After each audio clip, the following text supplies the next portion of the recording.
వికారాబాద్ జిల్లా. నేను 40 సంవత్సరాల నుండి ఈ సంక్షేమ విభాగానికి చేదోడు వాదోడుగా అన్నిటికీ నేను ఉంటున్నాను. అంతేకాకుండా మాకు నిజాం కాలంలో ఇచ్చినటువంటి ఇనాములు 12 కులాలకు నిజాం కాలంలో ఈ వృత్తి వారికి ఇనాములు ఇచ్చారు. ఏవి? సాకలి, మంగలి, కుమ్మరి, కమ్మరి, ఒడ్ల, కన్సరి, ఊరడి ఇట్లాంటి కులాలకు 12 కులాలు ఇచ్చారు. ఈ 12 కులాలు ఎందుకంటే 12 కులాలు సేవా కులాలు, ప్రజలకు సేవ చేసేటువంటి కులాలు, వృత్తి ధర్మాన్ని ఆచరించేటువంటి కులాలు. అందుకని దీనికి నిజాం ప్రభువులు ఇనాములు ఇచ్చారు. వీళ్ళకి వెట్టి చాకరీ ఉండేది. వెట్టి అంటే నిజాము కాలంలో ఒక్కోడు వచ్చేటోడు ఒక ఊరికి 10 ఊర్లకు వసూలు చేసుకునేటోళ్ళు పన్నును. ఆ వసూలు చేసుకున్న పన్నును ఈ ఊరు నుంచి వేరే ఊరికి పోయేటప్పుడు ఎడ్ల బండి కట్టి ఇక్కడ సాకులోళ్ళు, మంగళోళ్ళు వీళ్ళంతా పోయేవాళ్ళు. తెలుగోళ్ళు, కుమ్మరోళ్ళు, కమ్మరోళ్ళు వంటలు చేసి పెట్టేటోళ్ళు. ఇవన్నీ ఈ వృత్తులు అట్లా ఉన్నందుకు ఈ 12 కులాలు లేకుంటే తెలంగాణలో ఆ ఊరు కాదు పెంట అన్నాడు దాశరథి రంగాచార్య వారు.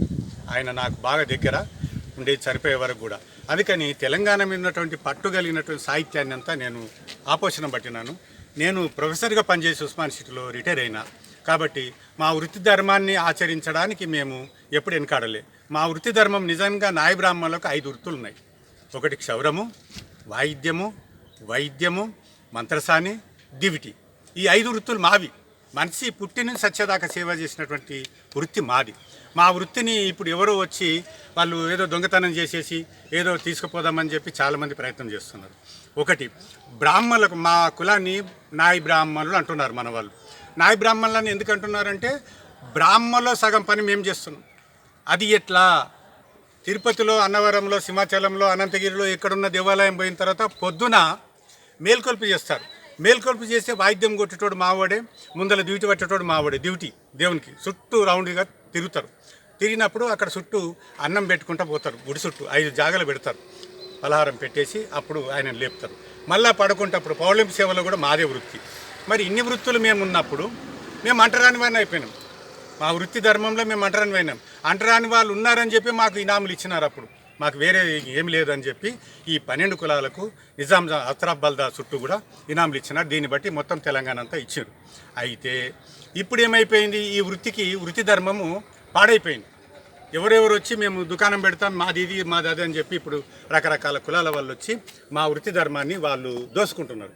దోసుకుంటే మేమేమిటంటే పుట్టినప్పటి నుంచి చచ్చేదాకా మేము సవరం చేయకుంటే బ్రాహ్మణునికి ఒడుగు లేదు. ఒడుగు అంటారు, అది ఒడుగు లేదు. వాడు యజ్ఞం చేయలేడు, పనికిరాడు.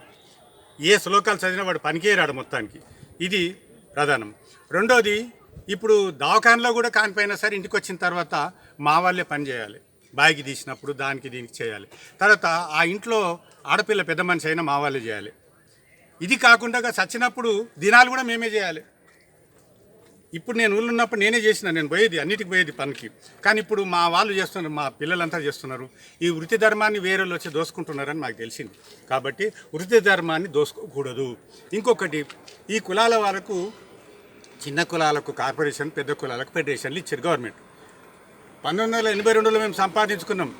ఫెడరేషన్లు వచ్చినాయి. ఫెడరేషన్కు డబ్బులు ఇచ్చినారు గవర్నమెంట్, లోన్లు ఇచ్చినారు. మాకు పరికరాలు కూడా ఇచ్చారు గవర్నమెంట్. పాత పోయినటువంటి వాళ్ళు మాకు కత్తి, కత్తెర, దువ్వెన, అద్దము, కుర్చీలు ఇవన్నీ కూడా ఇచ్చినారు. అయితే సరే ఇప్పుడు బడ్జెట్ లేదు, వీళ్ళు ఇవ్వలేదు, మేము అడగడం లేదు.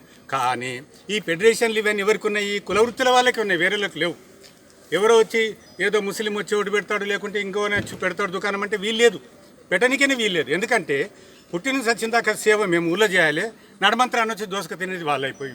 మరి మా బతుకులు ఎట్లా? మా బతుకులు ఆగమవుతున్నాయి కదా. మేము తిని వాళ్ళు దోసుకుంటున్నారు. కాబట్టి వృత్తి చేయడానికి వీల్లేదు, వాళ్ళకి పర్మిషన్ కూడా ఇవ్వడానికి వీల్లేదు. ఇప్పటికైతే ఆపినాము. మేము కోర్టుకు పోతాం. కోర్టుకు పోయి మేము ఆర్డర్ తెచ్చుకొని మా కుల వృత్తిని మేము రక్షించుకోవాలని చెప్పి మేము ప్రతిజ్ఞ చేస్తున్నాం.